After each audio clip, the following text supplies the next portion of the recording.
Hello guys, welcome to my mini vlog. ಭಾರಿ ಬಿಸಿಲು, ಕಲ್ಲಂಗಡಿ ಹಣ್ಣು ತಿಂದು ನೀವು ದೇಹನ ತಂಪಾಗಿಟ್ಕೊಳ್ಳಿ. ನಮ್ ಫ್ರೆಂಡ್ಸು ನಡೀರಿ ಮೈಸೂರ್ಗೆ ಹೋಗೋಣ ಅಂತ ಸಡನ್ ಆಗಿ ಬಂದು ಸರ್ಪ್ರೈಸ್ ಕೊಟ್ಟು ನನ್ಗಿದ್ದಿದ್ ಲ್ಯಾಶಸ್ ಎಕ್ಸ್ಟೆನ್ಷನ್ ಅಪಾಯಿಂಟ್ಮೆಂಟ್ ನ ಕ್ಯಾನ್ಸಲ್ ಮಾಡಿಸಿದ್ರು. ನಾನು ಮೊಟ್ಟ ಮೊದಲ ಬಾರಿಗೆ 5 ನಿಮಿಷದಲ್ಲಿ ಬ್ಯಾಕ್ ಪ್ಯಾಕ್ ಮಾಡ್ಕೊಂಡೆ, ಯಾಕಂದ್ರೆ ಇದು ಅನ್ಎಕ್ಸ್ಪೆಕ್ಟೆಡ್ ಟ್ರಿಪ್ ಆಗಿತ್ತು. ಪುಟಾಣಿ ಜಡೆ ಹಾಕೊಂಡು ಬೇಗ ಸಿಂಪಲ್ ಆಗಿ ರೆಡಿ ಆದೆ. ನಾನಂತೂ ತುಂಬಾ ಜೋಶಲ್ಲಿ ಇದ್ದೆ, ಯಾಕಂದ್ರೆ ನನ್ನ 20 ದಿನ ರಜೆನ ತುಂಬಾ ಎಂಜಾಯ್ ಮಾಡ್ಬೇಕು ಅಂತ. ಹೊಟ್ಟೆ ಹಸಿತಿದ್ದ ಕಾರಣದಿಂದ ನಾವು ಮತ್ಸ್ಯದರ್ಶಿನಿಲಿ ಊಟಕ್ಕೆ ಹೋದ್ವಿ. ಅಮ್ಮಂದಿರು ಮಕ್ಳಿಗೆ ರೋಡ್ ದಾಟ್ಸೋದು, ನಾನು ನಮ್ಮ ಮಮ್ಮಿಗೆ ರೋಡ್ ದಾಟ್ಸ್ತೀನಿ. ನನ್ಗೆ ಇಲ್ಲಿ ಪ್ರಾನ್ಸ್ ಗೀ ರೋಸ್ಟ್ ಮತ್ತೆ ನೀರ್ ದೋಸೆ ತುಂಬಾ ಇಷ್ಟ. ನಾವ್ ಇಲ್ಲಿಂದಾನೆ ಕೂತ್ಕೊಂಡು ಹೋಟೆಲ್ ಬುಕ್ ಮಾಡ್ಬೇಕಾದ್ರೆ ನಮ್ಮ ಅಪ್ಪಗೆ ಏನಂತ ಹೇಳ್ಕೊಟ್ಟಿದ್ವಿ ಅಂತ ಕೇಳಿಸ್ಕೊಳ್ಳಿ.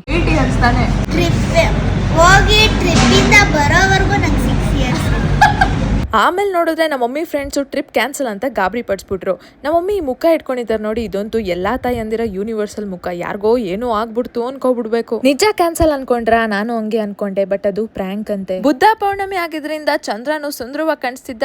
ಅದೇ ಗ್ಯಾಪ್ ಅಲ್ಲಿ ಅಂತ್ಯಾಕ್ಷರಿ ಆಡ್ಬೇಕಾದ್ರೆ ನಮ್ಮ ಮಮ್ಮಿ ಒಂದ್ ಸಾಂಗ್ ಹೇಳಿದ್ರು, ಕೇಳಿಸ್ಕೊಳ್ಳಿ. ಲಾರಿ ಒಳಗೆ ಕೂತಿದ್ದಾಳೆ ನನ್ನ ಪೋರಿ, ಕದ್ದು ಮುಚ್ಚಿ ನೋಡುತ್ತಾಳೆ ನನ್ನ ಚೋರಿ, ನಾಚಿ ನೀರಿ ಆಗೋದ್ಲು ನನ್ನ ನೋಡಿ, ಮಾವನ ಮಕ್ಕಳಿಗೆ ಬಂದು ನೋಡೆ ಒಂದು ಬಾರಿ.